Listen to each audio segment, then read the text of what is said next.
everybody. My name is Anna Yogan. I'm very happy to be here again in our program, Consciousness in Evolution.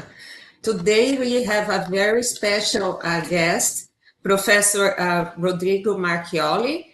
He's going to be talking about personal energetic task. So, Rodrigo Marchioli, he is a lawyer and a university professor with a PhD in philosophy and general theory of law from the University of São Paulo Faculty of Law.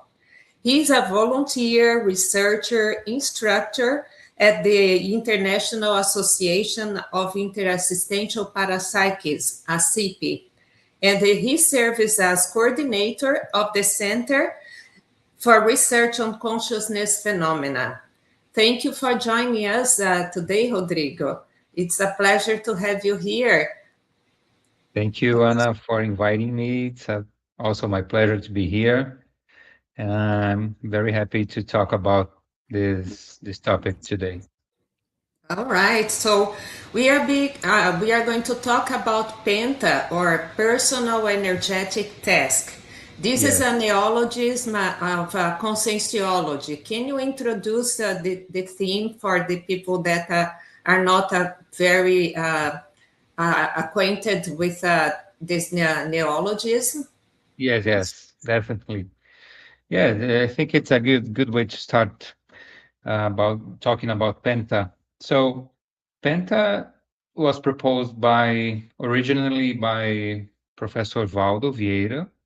I think he proposed Penta maybe in the mid 90s. I'm not precisely sure when it was proposed, but I'm almost totally sure that it was in the mid 90s. And it is a assistential technique. So it is something that you will do as a technique to assist people through your energies. So we are presupposing here that you have a body of energy and that you can interact with energies.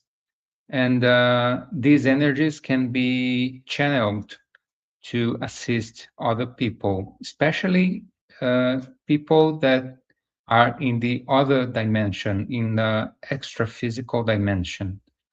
So this is the main goal of Penta, is to assist other consciousness that are in the other dimensions, such as the astrophysical dimension, through our own energies.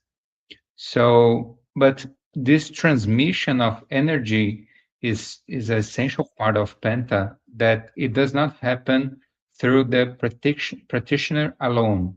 It happens with the help of an extra physical helper too. So essentially, Penta is this. But yeah, we have maybe a picture here. Yeah, I think this can illustrate a little bit what Penta might look like from a multidimensional perspective. So we have the practitioner of Penta seated, and the helper, the astrophysical helper, is channeling the energies of the practitioner to assist this third person in the picture. So basically, this is what happens in Penta. And there are other aspects of Penta that must be highlighted. The first one is that once you start doing Penta, is a commitment that you are doing for the rest of your life. So this is a very important aspect of Penta, because once you start, you cannot stop. This is part of the technique. Another aspect, a very important aspect of the technique, is that you have to do it every day at the same time, every day at the same time. So it is a very challenging technique, conscientiological technique or assistential technique, because you have to do it for the rest of your life and every day at the same time, every day. So, uh, this technique, one of the parts of the technique regarding the time of the session is that usually the sessions, they have a duration of 15 minutes. So if your sessions are lasting longer or lesser than 15 minutes, maybe something must be adjusted to fit what the technique proposes. So I think that this is the basic aspects of Penta. Um, Yes, I was thinking here for who is starting to know conscienciology. Uh, in the universe, we have two realities, let's put it yes. this way, in terms of energies. One reality would be the immanent energies, and the other one is the consciential energy. Can you talk a little more about this? Yeah, yes. This is a great question, Anna. You know, now people in our community, they are really trying to understand what is the difference between these two energies, the immanent energy and the consciential energy. Because, you know, in first place, we have something that I would say uh, is a concept to make things easier to understand. So this is also a proposal of Professor Valdo. He divided the kinds of energy into two main categories, which is the immanent and the consciential energy. But we could ask if the immanent energy is not also a consciential energy, if there is not a consciousness behind this immanent energy. Because, you know, if you think I am going very far now. I'm Please uh, do. yes, I'm going very far now because it is interesting to understand these two aspects of energy. But then I will come back to Penta just to make things clearer. But now I'll just try to answer your question and then come back to Penta.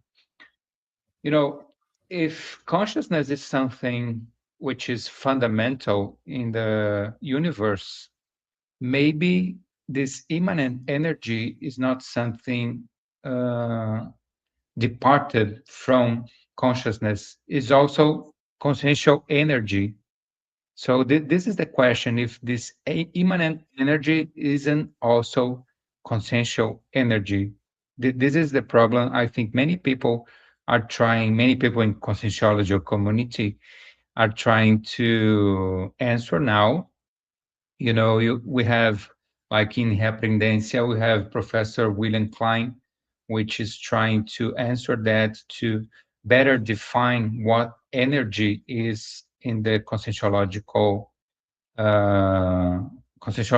overview. And we also have Professor Luciana Ribeiro, which is trying also to define what is immanent energy through the Para-Ecologicals Association, which is an Another CI. institution, yeah, another CI, an institution that deals with environmental and para-environmental things and studies. And there's not a clear answer or a closed answer to this question. But coming back to Penta, as I said, uh, in first place, I think we could say that we are dealing with consciential energy.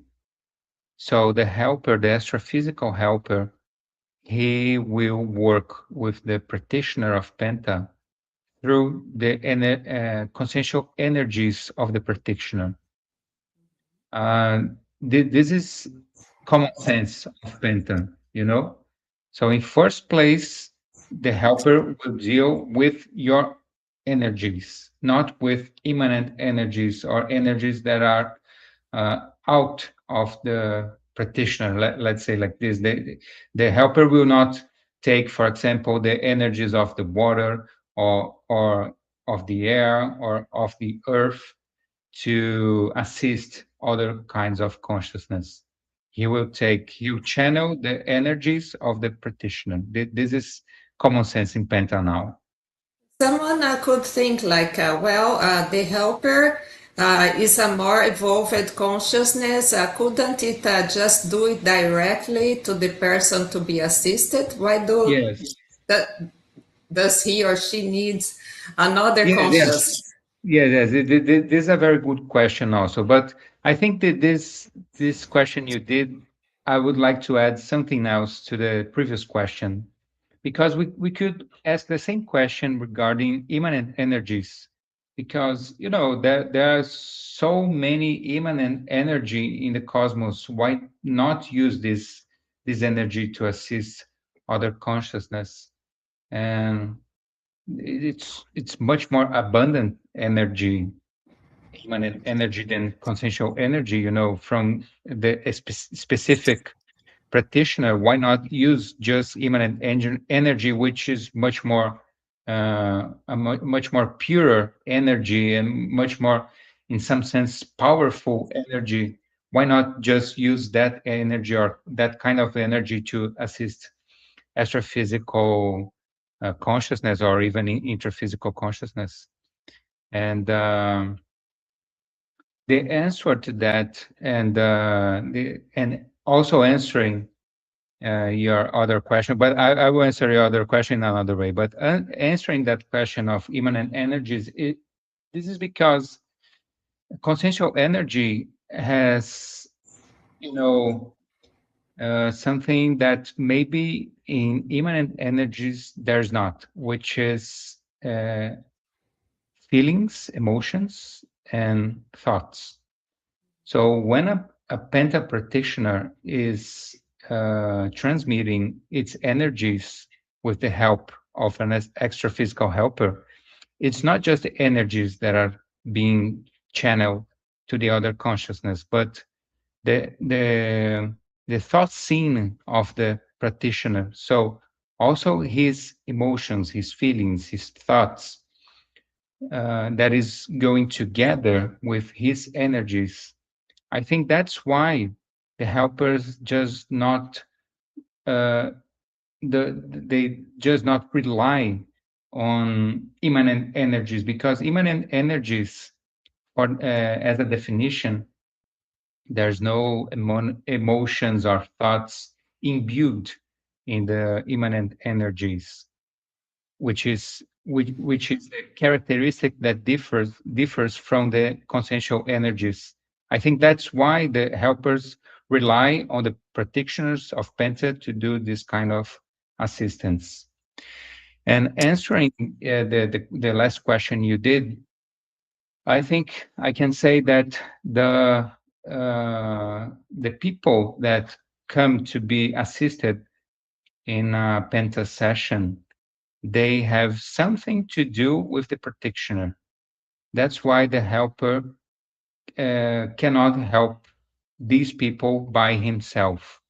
He needs the practitioner because the practitioner has some close relationship with the people that are assisted in the session. So the assistance is much more, has much more efficacy, and has much more power to do its work with the practitioner than with the helper itself, because of this close relation.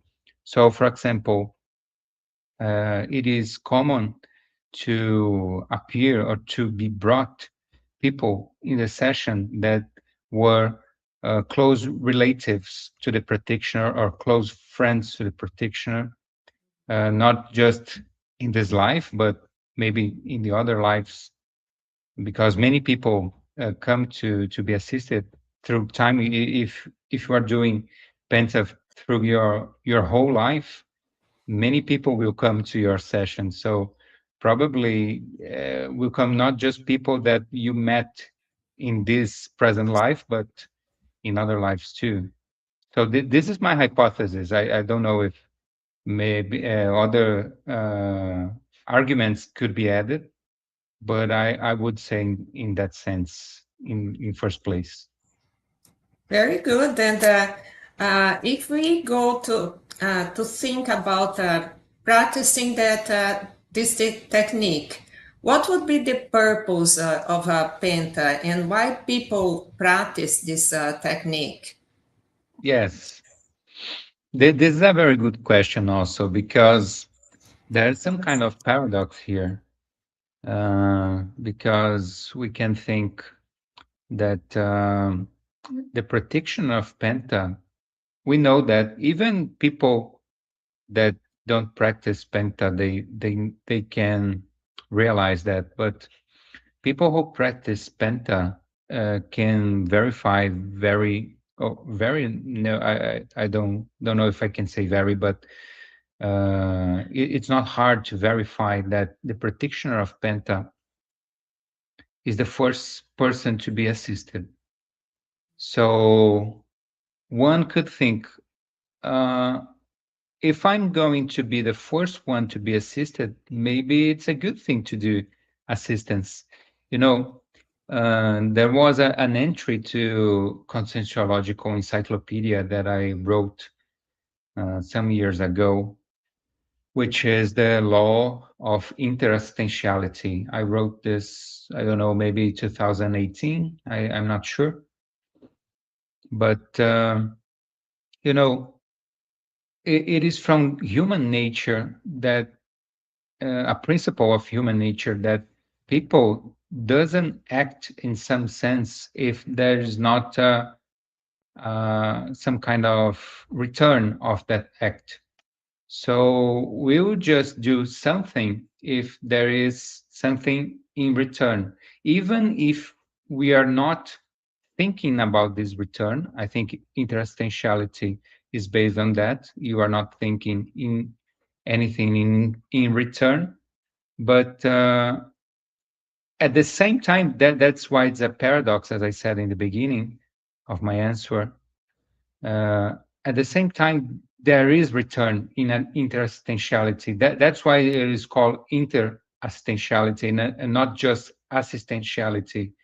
It, you receive what you give. This is a basic principle in interestentiality. So I think one of the most strong things in Penta is that the practitioner is the first one to be helped.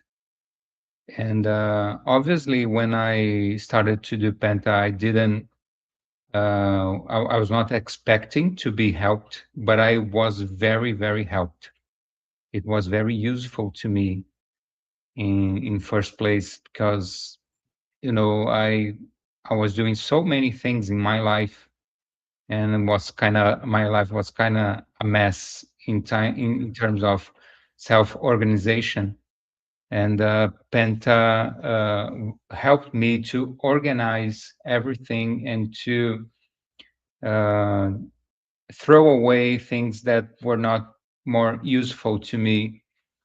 And the helper that was working with me also helped me to do it. So you start Penta not expecting uh, or expecting nothing, but you actually receive a lot.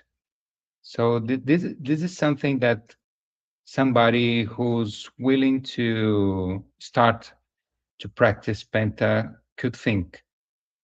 It is a So, paradox because it's something not very logic that I'm saying here, because you do not expect, but you will receive something in so one return. of the benefits, as you just said, would be prioritization.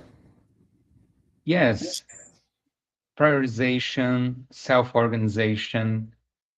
Um, you, you have a helper to work with every day. This is guaranteed.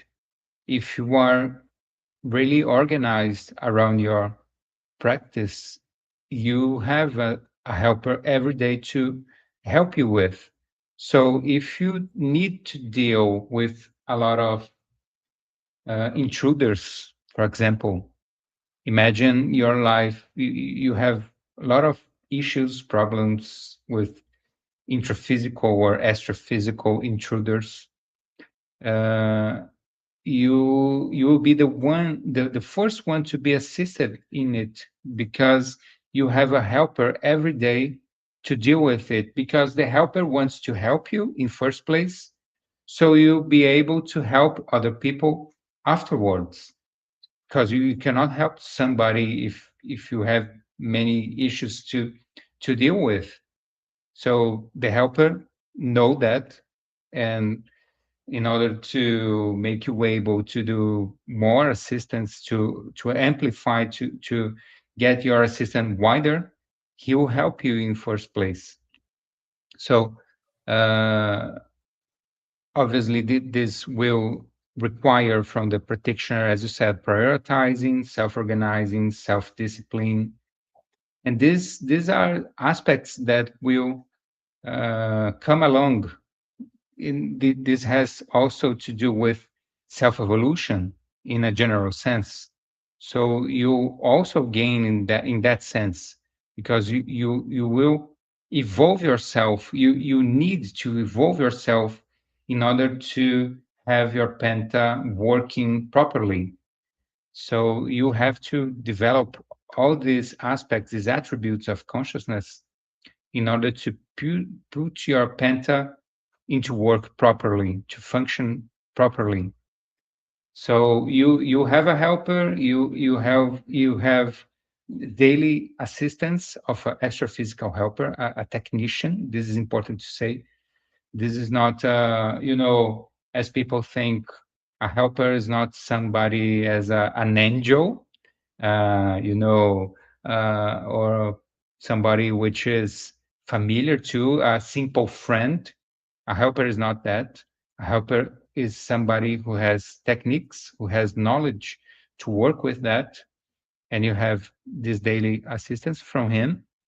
You have to develop many attributes of regarding of consciousness, or of evolution. Sorry. What else could I say? You will develop your self-parapsychism. I don't know if everybody's familiar to this term, but your extras, Extrasensory. yes, extrasensory attributes, your perceptions in a broad sense. You also developed it, and your sensitivity with the energies. And once you can develop these extrasensory attributes and your sensibility with energies, you start to develop some kind of power to heal yourself in many circumstances. Because there are many situations that we feel some kind of sickness, like a headache, like something that is making us sick in some sense, or awful in some sense. Sometimes in ambiances that you go and you feel like Yes, you are kind of feeling sick or feeling unwell. yes. And you start to empower yourself to deal with these little inconveniences, these Right. little inconveniences that in a deeper sense is something related to energy problems, because an intruder can block your fields of energy, and can lead you to a headache or something like that, and you start to feel more and more empowered to deal with these kind of things. So I said three things here that I think it's maybe can inform and make maybe clearer what are the benefits of penta. But I could say a lot of more things that are related to. And the person who is starting, do they need any type of a special ability or some psychic or paranormal abilities to practice Penta? Or anybody could practice Penta? Yeah, this is also a very good question. Um, it's yes and no. The answer for that. It's no because it's not something directed to gifted people. Penta is not not something created or thought to some kind of elected people. It's something for everyone. Everyone can start Penta. There's no something that hinders someone to start Penta. But at the same time, there's some recommendations that we would do in order to make Penta go to flow a little bit better. Because, if somebody is doing a lot of things in his life, for example, he's studying, he's working, he has to take care of children, he has to do a lot of things in a daily basis. Every day he has many tasks to do. I think it will be very hard to start Penta. So my main recommendation would be to get life a little bit lighter in order to start Penta, because I'm saying for my own experience, I started Penta in 2016, and my life, as I said, was a little bit in a mess. Was kind of chaotic life because I was doing so many things, and I thought that, oh, I just have to do Penta for 15 minutes in any time of my day. It will be an easy thing to do. But actually, it was not the case because, Penta start to monopolize your life because you have to be organized before Penta and after Penta. It's not just the 15 minutes you become available to do Penta, and you do your session and you are free to do whatever you want. This is not the case. You need to, mainly when you are beginning, you have to organize yourself to be not just on time of the session, but to reduce progressively your work uh, before the beginning of the session. So you cannot, for example, you cannot immediately comes back from a workout. You went running in the streets, and immediate after you're running, you come back home. You start Penta. You cannot do this kind of thing because you need to be relaxed. Your body need to be relaxed. Your mind need to be more also relaxed, but more empty. You cannot be thinking in a lot of things and go to Penta, because your Penta session will be very convoluted. You just be thinking in other things, and you not be able to feel the energies, feel the presence of the helper, and realize what the assistance is needed to do at that time. So you need to organize your whole life in order to, when you get to the time to do your session, your Penta session, you are really prepared to do that.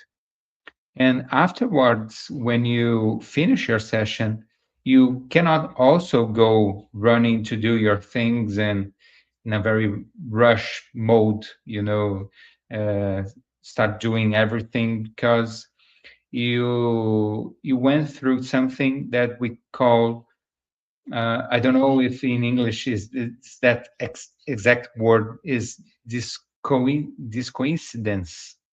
A coincidence. Yes. So you went through a out, Out outer of body experience. no outer state of consciousness Oh, altered. Yes. yeah, you went through during the penta session, you go through a outer state of consciousness. So it's not something that you wake up and you do your things right away. You need to recoincidence again into your body, and this varies from people to people, but it takes some time to do it.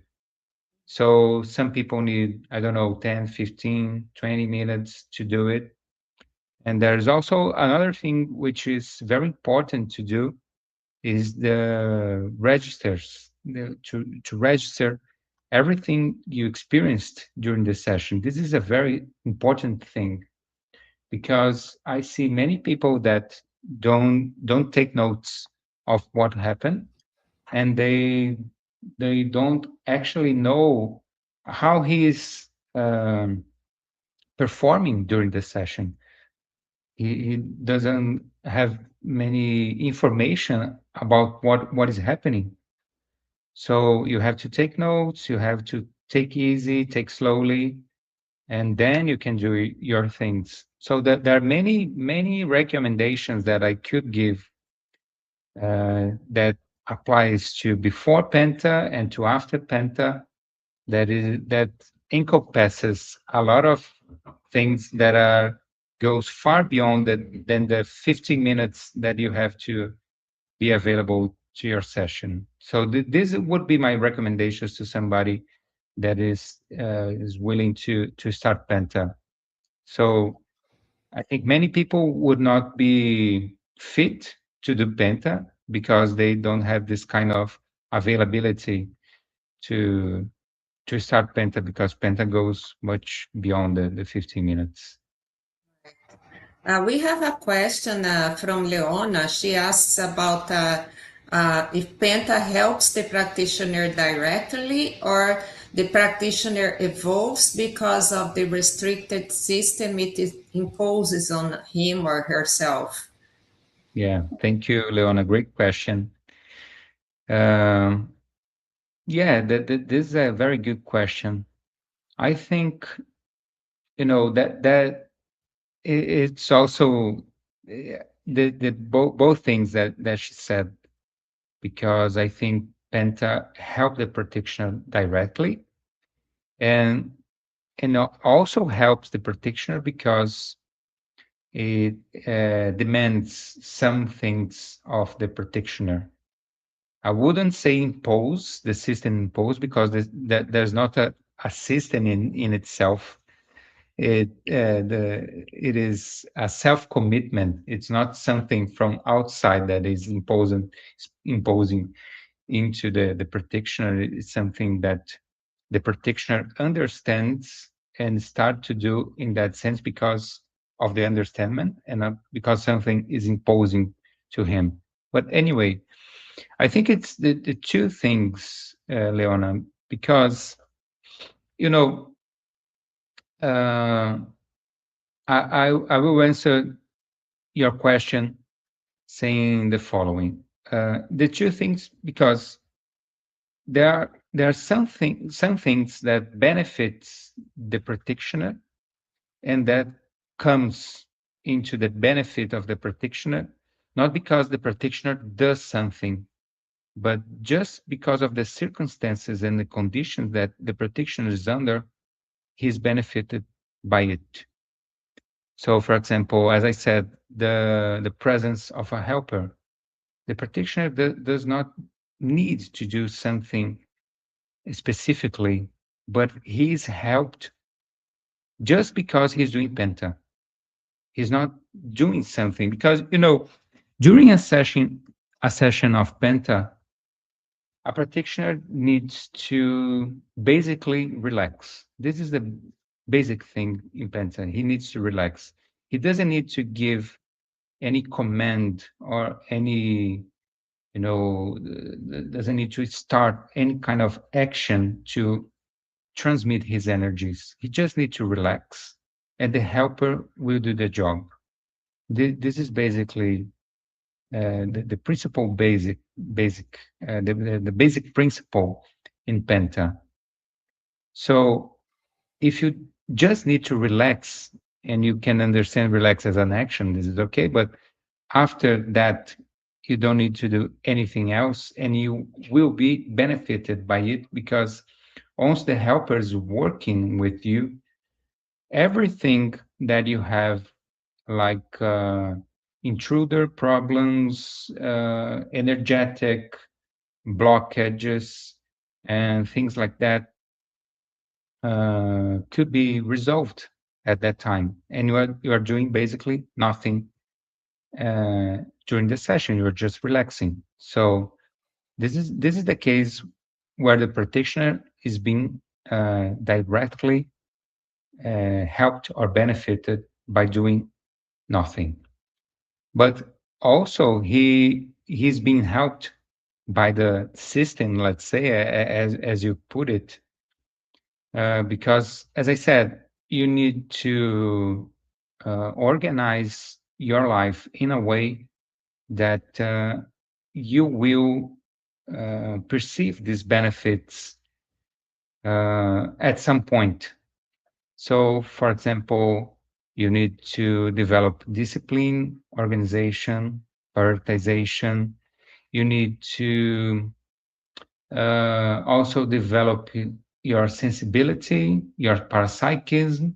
So all of the attributes, or yeah, maybe all, but many attributes that you need to evolve as a consciousness, you will be required to develop these attributes in order to have a functional penta. So I think it's a great opportunity. You are giving yourself an opportunity to develop these attributes of consciousness. So I think I you would you like to you gain in every sense. I would like to remember something that for me it was very important, and it was a huge exercise to make during the time I started Penta, which is that point of never thinking badly of yourself. Uh, you never think badly of others, but you have to also learn Yes. never to think badly of yourself. And this is something that Penta helps you a lot, because it helps you develop your sense of cosmoethics, right? Yes. If you could talk a little more about this, what cosmoethics is. Yes. Yes. Yes. Definitely.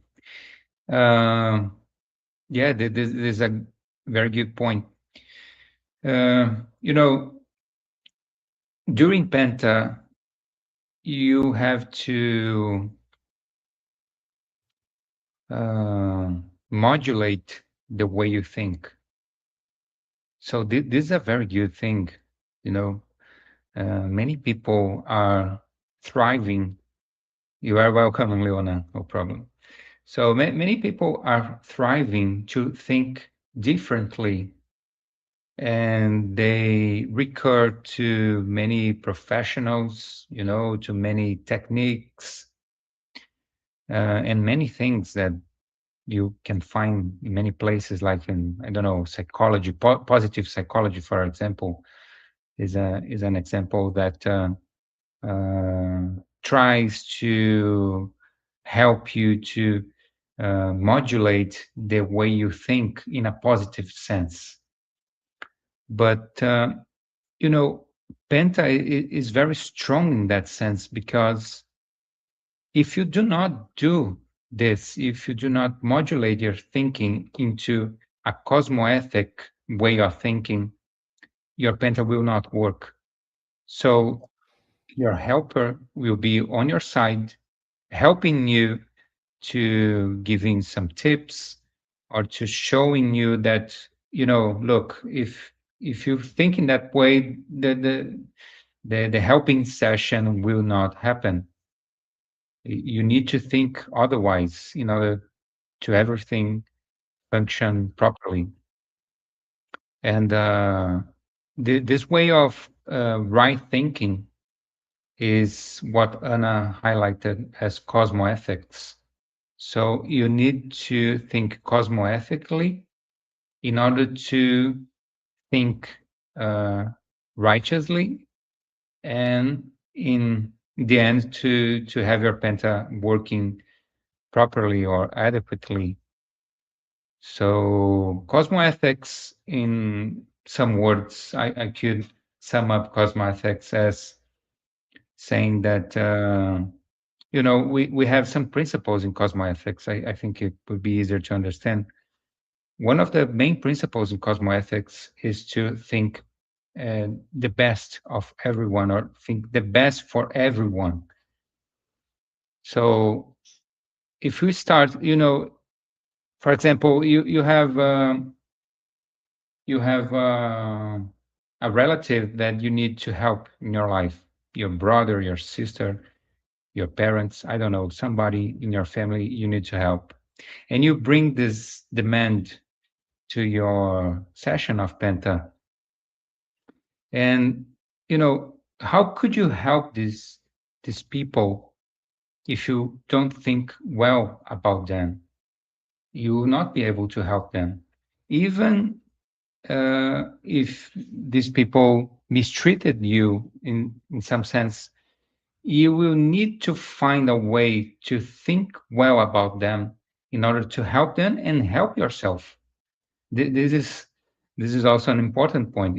When you are helping somebody, you are helping yourself also at the same time. So, in order to think well about these people, you need to be you need to have a cosmoethical thought about them, which is thinking well about them.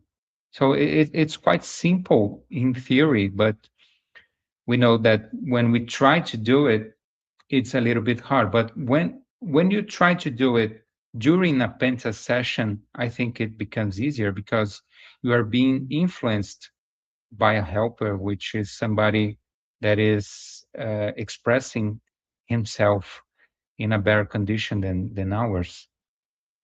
So if you try to do it, in a very crowded place, in a very noisy place, or where there are a lot of, as we say, entropic energies or heavy energies or bad energies in that place, it will be very hard. But in your penta room with your astrophysical helper, I think it will be easier.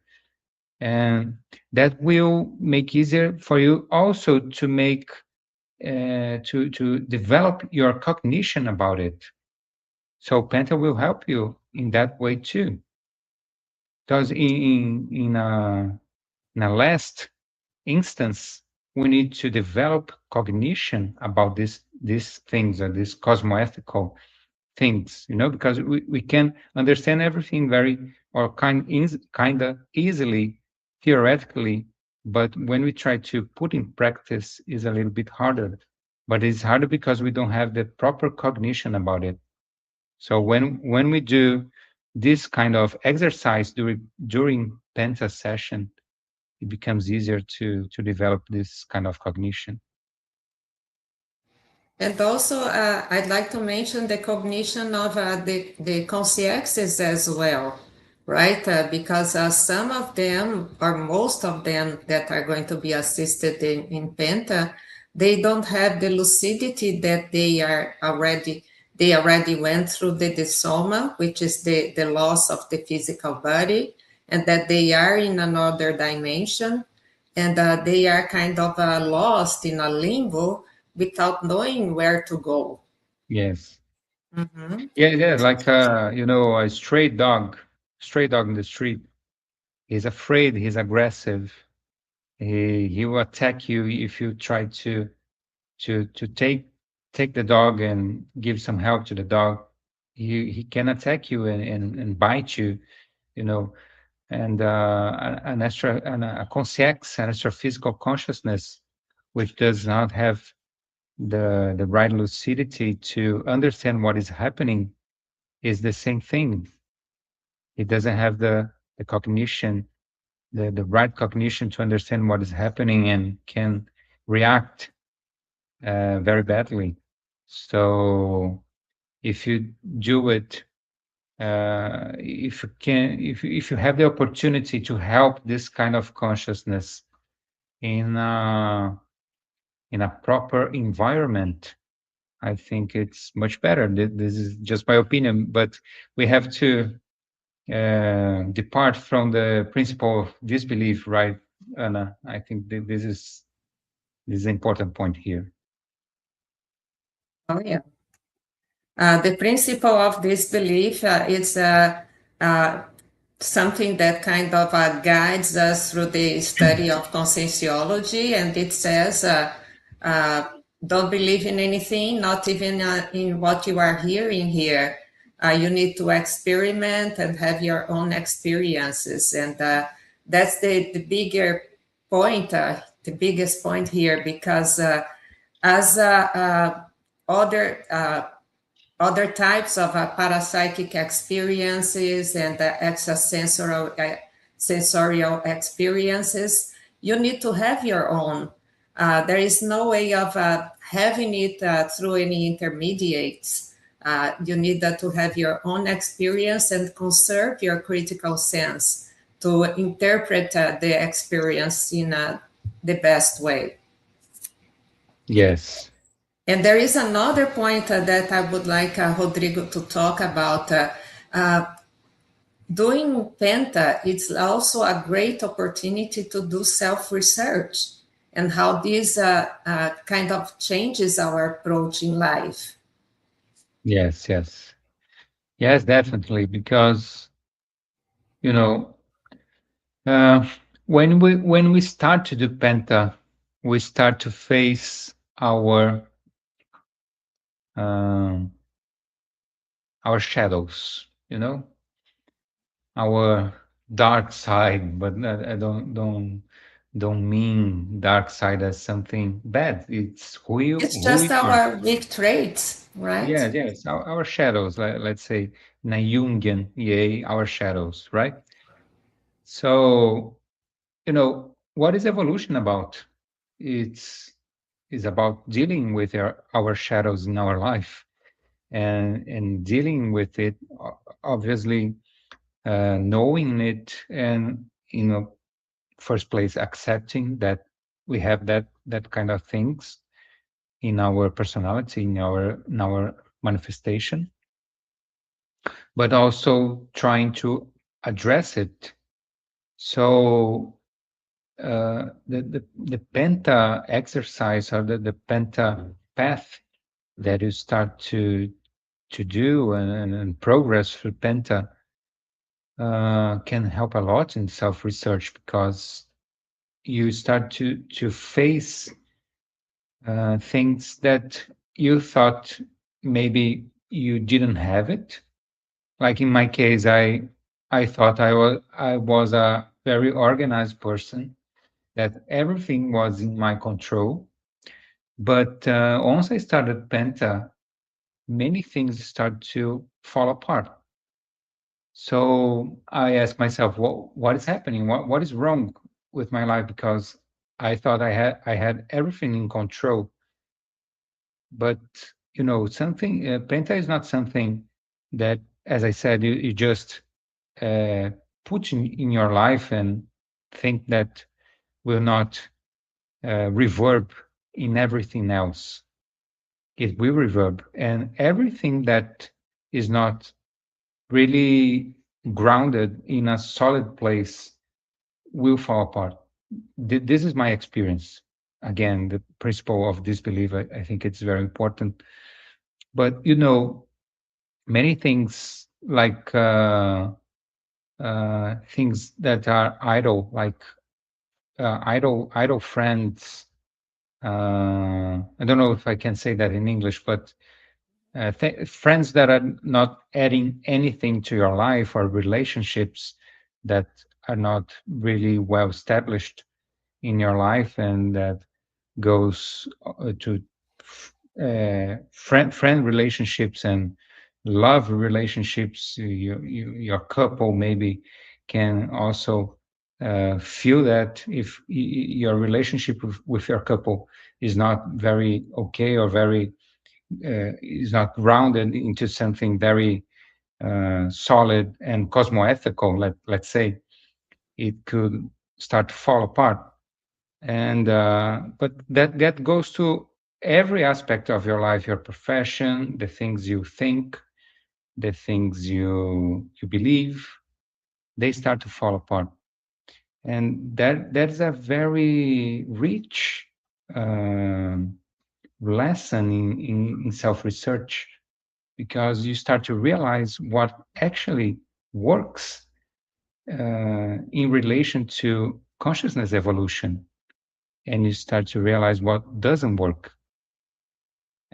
So,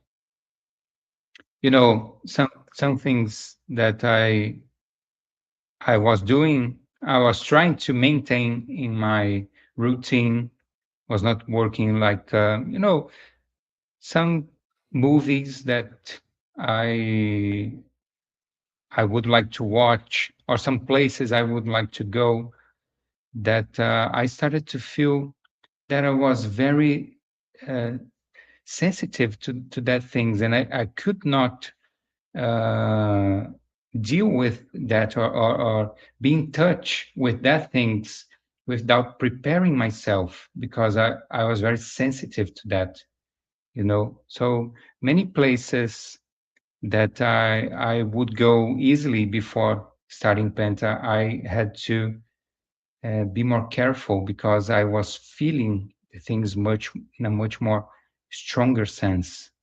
And I realized that I could not think the same way that I could think before.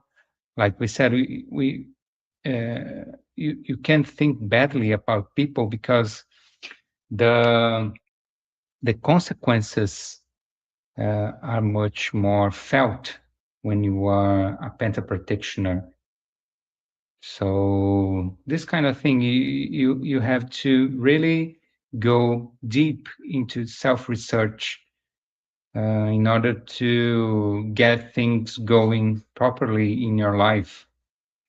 And we have examples of people that were really strong parapsychists in history, that were not concerned about self research, and they got some problems in their life, like people that were dealing with ectoplasm.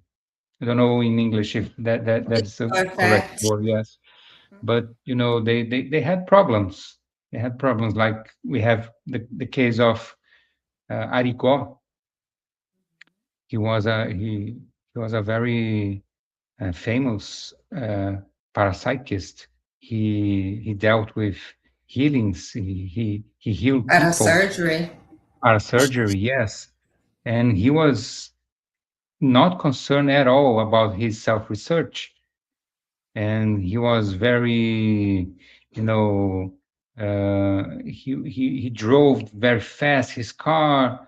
He was not looking to himself to work in a adequate way with his parapsychism. And he was very young. He had a car accident, because when you are dealing with a huge amount of energies, you have to be careful with some things. We call that parasecurity, right?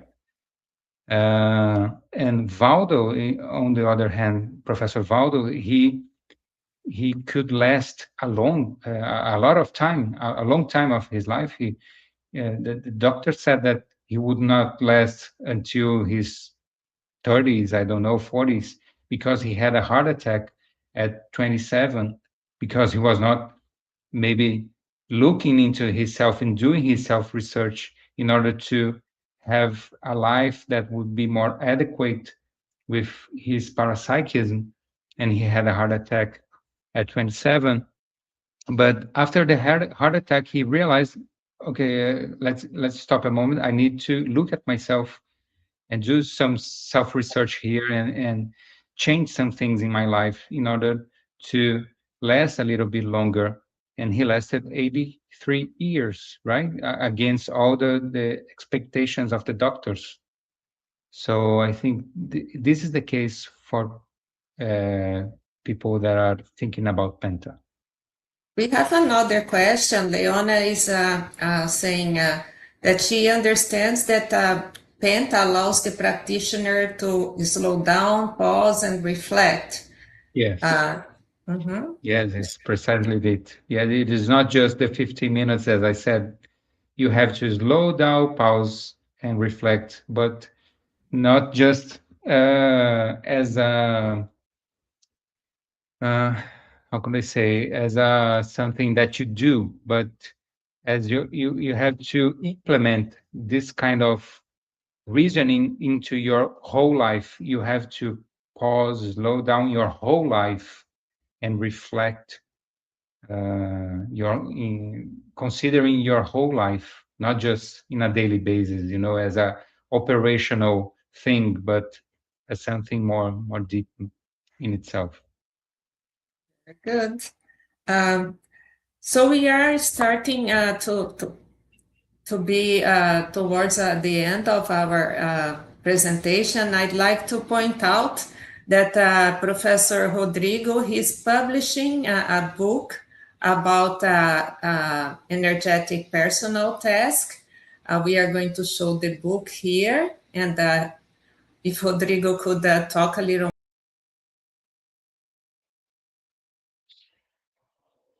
Yes.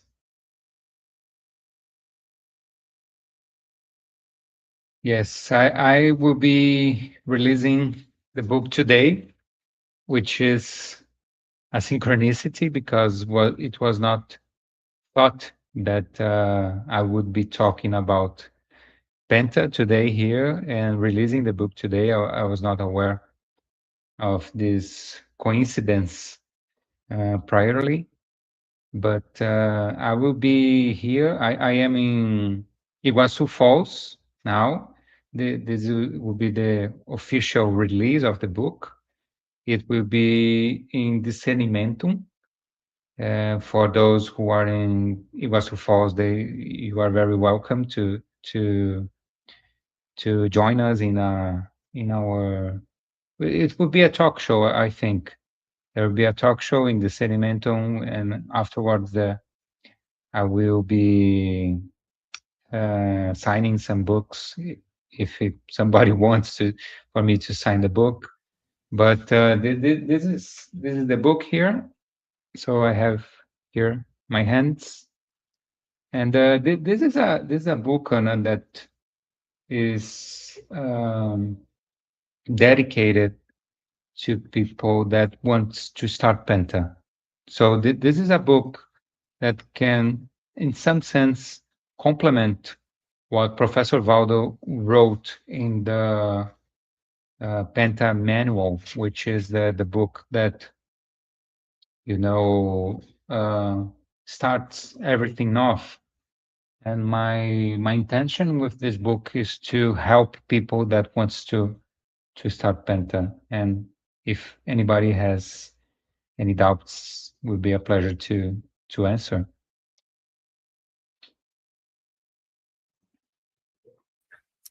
Very good. And Marcelo is thanking Rodrigo and congratulating him for launching of the book. And I was talking to Rodrigo before we started this interview, and I already asked him for an English version soon. So this is being thought about, and Rodrigo is also going to take part of our courses in English. So that's another good news that we have from today. Leona is also congratulating Rodrigo about the book launch. And Rodrigo, now if you'd like to do your final remarks and your final thoughts. Okay, no, just thank you, and I'm always open to talk here. It was a great pleasure. Always happy to talk with you, and about these topics is also great to do. Thank you. Thank you so much. And we are going to have another Consciousness and Evolution soon with Professor Ellen Matos from Apex and her double, also Marcio Niemeyer. They are going to be talking about a self-research of that they've concluded, and with some new techniques as well. So I count on you guys going on YouTube and giving your like and subscribing to our channel. And thank you so much one more time, Rodrigo. We love having you here anytime, and good luck with your book launching today. Congratulations. Thank you.